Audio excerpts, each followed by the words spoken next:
लेकिन जी खुशियां खत्म नहीं हो रही, तो यकीन करें क्या जिंदगी है। 4 घंटे 5 घंटे पहले हम रो रहे थे पूरी तरह हमारा वर्ल्ड कप खत्म, लेकिन एक इंसान फौजी फखर है, पाकिस्तान ने हमारी उम्मीदों को दोबारा से रोशन किया। चले, हमें तो पहले ही पता था कि 400 हम कभी भी 35 ओवर के अंदर चेज नहीं कर सकते, हमारा रन रेट अच्छा होने चाहिए, हमें पहले से ही पता, लेकिन एटलीस्ट हमें 2 पॉइंट्स तो मिले ना। अब हम उम्मीद लगा सकते हैं वर्ल्ड कप के अंदर लाइव है और आखिरी गेम हमारी है वर्ल्ड कप के अंदर इंग्लैंड के साथ, तो मुकाबला चलेगा। आपने देखा हमने बड़ी तारीफें भी की, फखर जमान की प्रॉपर बात की है। चले इस मैच की कहानी को यहीं पे खत्म करते हैं। अच्छा विन पाकिस्तान के नाम रहा। अब बात करेंगे इंडिया वर्सेस साउथ अफ्रीका। एक और बड़ी गेम है, एक और बड़ा राउंड है, और ये जो गेम है ना, ये इस वर्ल्ड कप की बहुत बड़ी गेम हो सकती है। मोस्ट व्यूवरशिप के लिहाज से सबसे ज्यादा टॉप पे जा सकते हैं, क्योंकि एक तो इंडिया खेल रहा है, सबसे अच्छी टीम के अगेंस्ट खेल रहा है। साउथ अफ्रीका, एक की बैटिंग अच्छी है तो बॉलिंग भी अच्छी है, दूसरी की बॉलिंग अच्छी है तो बैटिंग भी अच्छी है। दोनों टीमें लेवल पे चल रही है, फील्डिंग भी दोनों टीमें बड़ी अच्छी कर रही है। हार्दिक पांड्या रूल आउट हो चुके हैं, इसके बारे में बात करेंगे। वर्ल्ड कप से बाहर हो गए, एक बहुत बड़ा झटका लगा इंडिया को, जो कि बर्दाश्त के लायक नहीं है। मैं समझता हूँ कि इस वर्ल्ड कप में जो अब वीकनेस नजर आई है ना इंडिया की, वो ये वीकनेस नजर आई है पांड्या के बाहर होने से बहुत बड़ा झटका इंडिया को लग गया। लोगों को इसका अंदाजा नहीं है। इसका अंदाजा आपको तब होगा जब आपके बॉलर्स को मार पड़ रही होगी और आपके पास छठा बॉलर पांड्या जैसा अच्छा बॉलर नहीं होगा बॉल करने के लिए। लेकिन इसके बाद बात करेंगे, कल मुकाबला है ईडन गार्डन के अंदर। विराट कोहली की सालगिरह भी है 5 नवंबर को, प्रॉपर जिसको कहते हैं, इस पे भी उन्होंने शो रखा हुआ है। 70,000 मास्क डिस्ट्रीब्यूट किए जाएंगे। बाबर आजम कह रहा हूं मैं विराट कोहली के लिए। चलिए आज बाबर ने अच्छी परफॉर्मेंस दिखाई ना, इसलिए बाबर का नाम आ रहा है। विराट कोहली के लिए 70,000 जिसको कहते हैं ना मास्क दिए गए। विराट कोहली के मास्क पहने जाएंगे जब वो एंट्री करेंगे, अगर वो बल्लेबाजी करने आते हैं। केक भी काटा जाएगा। इसी के साथ साथ बड़ी अच्छी थीम उन्होंने रखी हुई है, और कल पिच भी है वो बैटिंग फ्रेंडली बनाई जा रही है, तो मतलब कि बड़े ज्यादा आपको रन देखने को मिल सकते हैं। क्या पता अगर उस साउथ अफ्रीका पहले बल्लेबाजी करे 370 लगा दे और इंडिया चेस भी कर जाए, या तो इंडिया पहले बल्लेबाजी करे 370 लगा दे, अफ्रीका चेस भी कर जाए, कुछ भी हो सकता है। कल दोनों की बॉलिंग का इम्तिहान होगा, लेकिन कौन ये मैच जीतेगा ये बहुत बड़ा फैसला। इसकी प्रिडिक्शन करना बहुत मुश्किल काम है, टू बी ऑनेस्ट। रिजवान भाई आपको पता है हमारे साथ नहीं है इसमें, क्योंकि रिजवान भाई के जो बड़े भाई थे उनकी तबियत खराब होगी हमारे साथ ही से, तो इसलिए उनको लेके गए हुए उनके साथ हैं, तो उम्मीद करते हैं जल्दी से रिकवर कर जाए। बात कर रहे थे हम इंडिया वर्सेस साउथ अफ्रीका के मैच की। कितना बड़ा मैच है? नहीं, ये बहुत बड़ा मैच है। देखें इतना बड़ा क्योंकि आपकी जो इंडियन टीम है वो भी इस वक्त टॉप टेबल है, और जो आपकी साउथ अफ्रीका की टीम है वो भी टॉप टेबल है। दोनों टीम्स की बॉलिंग भी बहुत बेहतरीन है, बॉलर्स भी बहुत अच्छे हैं, और बैट्समैन बैटिंग दोनों टीम्स की बहुत अच्छी है। तो एक तरह से अगर देखा जाए ना, तो कह लें कि 52-48% जो है ना, ये दोनों टीमें बैलेंस्ड है। टीम्स बहुत अच्छी हैं, बैलेंस टीम्स हैं दोनों, और ये वो कांटेदार मुकाबला जो होता है ना, एक तरह का बैलेंस टीम्स का आपस में मुकाबला, बड़ी टीमों का मुकाबला, तो ये वो मुकाबला है। देखा जाए तो बैटिंग में साउथ अफ्रीका बहुत आउट क्लास है और इंडिया भी बहुत आउट क्लास है, और बॉलिंग में अगर आप देखें तो बॉलिंग में साउथ अफ्रीका की जो फास्ट बॉलिंग जा रही है, स्पेशली जो जॉनसन उनका है, वो एक तो लंबा कद है, उसके अलावा उसको स्विंग बहुत अच्छा मिलता है, उसकी लाइन और लेंथ बड़ी जबरदस्त है। और दूसरी तरफ देखा जाए तो बुमराह हो गया, फिर सिराज हो गया, फिर खास तौर पर शामी जब बॉलिंग करने पे आता है, उसकी स्विंग इतनी उसको स्विंग मिलती है, इतनी एक्यूरेसी है उसकी बॉलिंग में। वो जिस तरह बॉल को पकड़ता है, जिस तरह बॉलिंग करता है, ठप्पा लगता है, बॉल जिस तरह अंदर आता है बाहर जाता है, तो उसकी बॉलिंग आउट क्लास है। और देखा जाए तो दूसरी तरफ भी बॉलिंग बहुत अच्छी है। जहां तक बात है बैटिंग की, तो बैटिंग भी दोनों टीम्स की बहुत जबरदस्त है। और वलीद भाई ने बात की एक पांड्या की, कि पांड्या बाहर हो गया वर्ल्ड कप से, तो शायद इंडिया को मसला होगा। तो मुझे ऐसा लगता है कि यार इंडिया टीम जो है ना, इस वक्त इतनी ज्यादा बैलेंस्ड है, इतनी बेहतरीन, इतनी जबरदस्त टीम बनी हुई है, मेरा नहीं ख्याल कि इतना कोई इफेक्ट पड़ेगा। हाँ ये है कि पांड्या अक्सर वो विनिंग्स गेम जो होती है ना, वो पांड्या आके जितवा रहता है, उसकी शायद थोड़ी कमी आपको फील हो, लेकिन बाकी इंडिया की बाकी टीम बहुत अच्छी है। देखें बहुत कम ही ऐसा होता है कि इंडिया की जो बैटिंग है ना वो 6वें नंबर तक आए, 6वें 7वें नंबर तक आए, बड़ा कम ऐसा होता है, क्योंकि इंडिया की बैटिंग ज्यादातर केएल राहुल तक फिनिश हो जाती है, आगे मैच फिनिश हो जाता है, या सूर्य कुमार यादव तक फिनिश हो जाता है, या जडेजा तक फिनिश हो जाता है, उसके नीचे पांड्या तक की जरूरत नहीं पड़ती। तो मेरा नहीं ख्याल की तरह उसकी कमी फील होगी। बॉलिंग में अगर देखें तो इंडियन टीम बेस्ट है, बॉलिंग इंडियन टीम की बेस्ट है। इंडिया का जो पेस अटैक है वो बेस्ट है इस वक्त, शामी, सिराज और बुमराह, तो मुझे नहीं लगता इतनी कमी उसकी फील होनी चाहिए। और उसके अलावा जहां तक अगर देखा जाए ना, इंडिया की जो आपका रोहित शर्मा हो गया, कोहली, केएल राहुल, तो बैटिंग बहुत अच्छी है।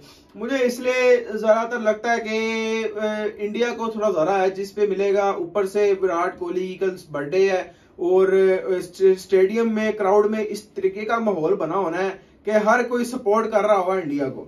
साउथ अफ्रीका को भी सपोर्ट मिलेगी, लेकिन इंडिया का मैच है, होम ग्राउंड है, उसके अलावा फिर होम क्राउड है, इतना क्राउड होगा, विराट कोहली का सपोर्ट होगा।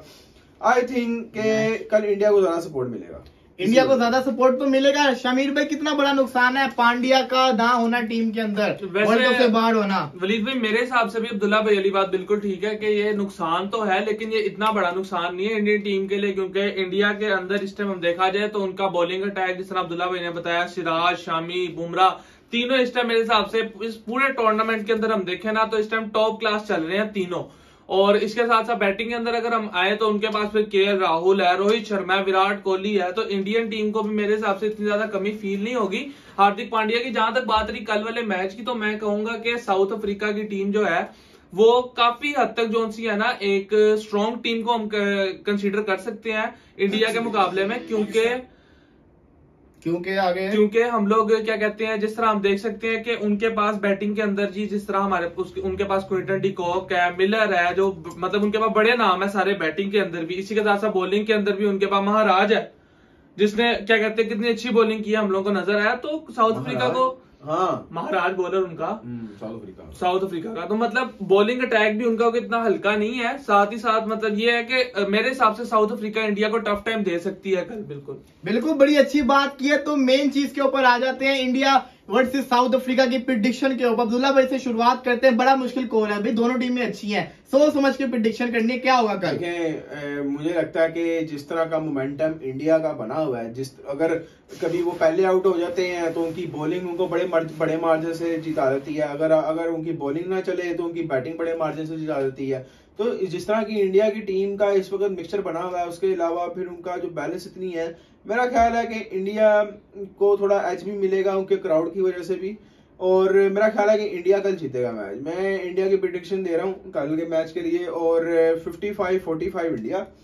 और कल मैच मुझे लगता है कि हो सकता है क्लोज मैच होना चाहिए। क्लोज मैच का ही मजा आता है। साउथ अफ्रीका, मैं चाहता हूँ कि पहले साउथ अफ्रीका बैटिंग करे 350 पौने 400 स्कोर होना चाहिए, ताकि इंडिया चेस के लिए जाए और मजा आए, तो और इंडिया मैच जीते। मैं चाहता हूं कि इंडिया डिजर्व करती है सेमीफाइनल में जाना अनबीटन, बिल्कुल अनबीटन जाना चाहिए, और फाइनल में भी अनबीटन जाना चाहिए।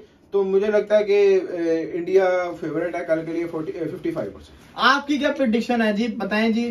तो यार अब मैं वलीद भाई इस बारे में ये कहूंगा कि साउथ अफ्रीका की टीम तगड़ी जरूर है, लेकिन क्या कहते हैं, अगर हम देखा जाए ना इंडियन टीम के अंदर, तो आपने जिस तरह कहा कि इंडियन टीम की कमी इस टाइम पांडे नजर आ रहा है जो भी किया है, तो हम लोगों को मेरे हिसाब से इस टाइम इंडियन टीम के अंदर कमी कोई नहीं है। मैं तो यही कहूंगा कि बैटिंग के अंदर भी वो इस टाइम सबसे अच्छे चल रहे हैं, और बॉलिंग के अंदर भी इस पूरे टूर्नामेंट में अनबीटन है। तो मैं भी ये चाहूंगा कि अनबीटन ही जाए। तो मेरी प्रेडिक्शन भी ये है कि कल का मैच इंडिया ही जीतेगा, और मेरी जो परसेंटेज है वो मैं 60-40 रखूंगा। मुझे लगता है 60% इंडिया के जीतने के चांसेस ज्यादा है।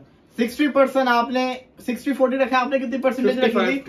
55 भी। मुझे तो लग रहा है क्लोज मैच होगा। हाँ, मुझे भी लग रहा है 55। हाँ, मुझे भी लग रहा है दोनों तगड़ी टीम है, और अगर साउथ अफ्रीका ने पहले बल्लेबाजी कर ली तो मुझे तो साउथ अफ्रीका ज्यादा फेवरेट लग रही है, लेकिन फिर भी मैं साउथ अफ्रीका को पिक करूंगा, क्योंकि मुझे लग रहा है कि ना पर्सनली मैं चाहता हूं, जो मेरी अपनी प्रेडिक्शन है, मैं दिल की प्रेडिक्शन कर रहा हूं। मैंने इंडिया के साथ सेमीफाइनल नहीं खेलना पाकिस्तान ने, इसलिए मैं चाहता हूं इंडिया दूसरे नंबर के ऊपर आए। जब ये ग्रुप स्टेज खत्म होना है तो इंडिया दूसरे पे है, ताकि हमारा जो सेमीफाइनल होगा ना, अगर पाकिस्तान जाता है, चांस तो है अभी, आप पाकिस्तान को बाहर नहीं कर सकते। तो मैं पूरी कोशिश करूंगा कुदरत के निजाम के तहत। मेरा मानना यह है कि साउथ अफ्रीका और पाकिस्तान का सेमीफाइनल होना चाहिए, पाकिस्तान इंडिया का सेमीफाइनल नहीं होना चाहिए। यही मैच है एक बड़ा। हाँ, यही मैच है। और इसमें देखिए रन रेट अफ्रीका का बहुत आउटस्टैंडिंग है। इंडिया नीदरलैंड से तो हारने नहीं वाला। इंडिया का फिर पड़ेगा ऑस्ट्रेलिया के साथ सेमीफाइनल, वो होगा बहुत बड़ा सेमीफाइनल। देख रहे हैं, इंडिया साउथ अफ्रीका का सेमीफाइनल बड़ा इजी सेमीफाइनल होगा इंडिया के पॉइंट ऑफ व्यू से, लेकिन इंडिया और ऑस्ट्रेलिया का जो सेमीफाइनल होगा ना, वो बहुत बड़ा सेमीफाइनल होगा। आप ऑस्ट्रेलिया को नॉकआउट्स के अंदर अंडर एस्टिमेट नहीं कर सकते, तो ये बहुत बड़ी चीज होगी। और अगर पाकिस्तान बाय चांस अभी तक फेवर तो कर रहा है, न्यूजीलैंड से भी हम जीत के लंका उनको हरा दे तो पाकिस्तान कंफर्म है। लेकिन अगर लंका से वो जीत भी जाते हैं, रन रेट हमारे हाथ में होगा, हमें पता होगा कितने मार्जिन से जीतना है। और पाकिस्तान अगर जीत जाता है तब जिसको कहते हैं ना पाकिस्तान क्वालिफाई करेगा ही करेगा और चौथी पोजीशन पे आ सकता है। और रही जिसको कहते हैं ना मजा बड़ा आने वाला है, इस गेम के अंदर बड़ा कुछ होने वाला है। तो मेरी प्रेडिक्शन है, मैं चाहूंगा अफ्रीका ये वाला मैच जीते। लेकिन मैं साथ ही साथ ये भी चाहूंगा कि प्लेयर के अंदर मैं चाहता हूं कि विराट कोहली अपनी बर्थडे वाले दिन सेंचुरी जरूर करे। और अगर देखिए सब कुछ साइड पे रख दिया मैंने, अगर विराट कोहली सेंचुरी करता है तो फिर मैं दिल से चाहूंगा इंडिया जीत जाए, अगर विराट कोहली चलता है, क्योंकि विराट कोहली की सेंचुरी के लिए सब कुछ कुर्बान है। अदरवाइज जिसको कहते हैं ना मैं अफ्रीका के साथ हूं। हाँ, अगर विराट कोहली जिसको कहते हैं रन करेगा, बर्थडे वाले दिन सेंचुरी करेगा, तो फिर मुझे खुशी होगी कि विराट कोहली ने अपनी टीम को मैच भी जितवाया है। फिर देखी जाएगी सेमीफाइनल में जो होना है सिर्फ और सिर्फ विराट कोहली के लिए। आप अपने प्लेयर्स को बता दें, आपकी नजर में कौन सा प्लेयर है? देखें, साउथ अफ्रीका की तरफ से एक जॉनसन ऑलराउंडर जो है जॉनसन, क्योंकि वो बैटिंग में भी बहुत आउट क्लास जा रहा है और उसके अलावा वो बॉलिंग तो आउट क्लास करता ही है, तो उसकी तरफ से मैं जॉनसन की तरफ जाऊंगा। और डिकॉक की तरफ, ये दोनों प्लेयर साउथ अफ्रीका से। और इंडिया की तरफ से विराट कोहली, ऑब्वियसली उसकी बर्थडे भी है तो मैं चाहता हूँ कि वो अच्छा परफॉर्म करे, सेंचुरी करे। और शामी, विराट कोहली और शामी। अब्दुल्ला भाई, शामिर भाई। हाँ, मैं यार साउथ अफ्रीका की तरफ से मैं जाऊंगा एक तो क्विंटन डिकॉक के साथ, लेकिन बॉलर के अंदर मैं ना जरा महाराज से मुझे उम्मीद है, क्योंकि एक तो देखना ना इंडिया के अंदर, इंडिया तो वो जो एक मतलब बन रही है ना लूप, तो मेरे साउथ अफ्रीका की तरफ से ये तो। और इंडिया की तरफ से एक तो विराट कोहली ऑब्वियसली बर्थडे या तो सेंचुरी हमें चाहिए। मैं दूसरा देखना चाहूंगा केएल राहुल को, क्योंकि केएल राहुल को जिस तरह आपको पता पांड्या के जाने के बाद वाइस कैप्टन भी बनाया गया, तो लेट्स सी के वो क्या करता है। तो मेरे ये दो नाम है। बाकी बॉलिंग के अंदर तो शामी को कुछ कहने की जरूरत ही नहीं है यार, वो तो वैसे ही आउट क्लास जा रहा है। बिल्कुल ऐसा ही। और मुझे लगता है कि कल के मैच में विराट कोहली, एक तो मैंने नाम अपना ले दिया हुआ है, बॉलिंग के अंदर I will go with Kuldeep Yadav. इसी के साथ साथ अफ्रीका की टीम में वन एंड ओनली क्लॉसन, वो जब चलता है तो साउथ अफ्रीका के रन बहुत ज्यादा बोर्ड पे होते हैं। क्विंटन डिकॉक को मैं दूसरा क्विंटन डिकॉक ही चूज करूंगा। क्यों? क्योंकि इंडिया के अगेंस्ट उसके वैसे ही बड़े अच्छे स्ट्रैट्स हैं, 50 प्लस की एवरेज और वैसे ही बड़ी अच्छी परफॉर्मेंस दिखा रहा है। और देखिए फकर जमान ने 3 मैचेस के अंदर कितने छक्के मारे? 18। रोहित शर्मा और डेविड वार्नर के साथ इनिंग्स के अंदर 20-20 छक्के हैं, तो आप इससे अंदाजा लगाएं। वही तो, काश पहले पूरा टूर्नामेंट अगर खेल लेता तो क्या बात होती। ये फकर जमाने के लिए साउथ अफ्रीका वाला उसके लिए जरूरी था। साउथ अफ्रीका नहीं, साउथ अफ्रीका उसको ब्रेक मिला ना, वो गुस्से में खेल रहा है, वो अपनी जगह बताना चाह रहा है कि मेरा इस टीम में रोल क्या है। वो जो उसको एक ब्रेक मिला ना, उसको एक रियलिटी चेक मिला है कि मैं यहाँ पे अगर गलत जा रहा था तो मैं अब यहाँ पे क्या अपनी मतलब मैं स्टैंड कहाँ पे। 11 छक्के तो आज के थे भाई, खाली 11, ऐसी बात है, बहुत बड़ा एजाज हासिल किया। खैर बड़े बोल नहीं बोल रहे हम, अभी तो बड़ा इम्तिहान बाकी है। अभी तो किसी तरीके से लंका को जितवाना, न्यूजीलैंड से समझ नहीं आ रही लंका को कैसे जितवाएंगे। जो लंका 50-55 पे ऑल आउट हो जाती है उसको जितवाना है। देखो उम्मीदें भी हम किनसे लगा रहे हैं। दिल श्रीलंका, दिल श्रीलंका है। श्रीलंका की जर्सी का ऑर्डर करवाओ यार, श्रीलंका की जर्सी का ऑर्डर करवाओ। खैर बड़ा मजे का दिन था आज, हम बड़े खुश हैं, दुखी भी थे, रोना पिटना भी किया। अब आई थिंक जिसको कहते हैं ना हमें खुश रहना चाहिए, खुशियां बांटनी चाहिए। हमारी टीम इतनी भी बुरी नहीं है, उन्होंने भी मार खाई है, उन्होंने उनके बॉलर्स ने भी मार खाई है। ऐसे ही है लेकिन चले बचत होगी। और जिसको देखे ना न्यूजीलैंड वाले रिलैक्स हो गए थे 400 करके। उनको जब विकेट मिल गई और रिलैक्स हो गए। उनको क्या पता था फकर जमान तो आपके लिए छोड़ते ही नहीं है, भूल गए हुए थे। खैर फिलहाल के लिए हमें इजाजत दी, इंशाल्लाह फिर हाजिर होंगे, तब तक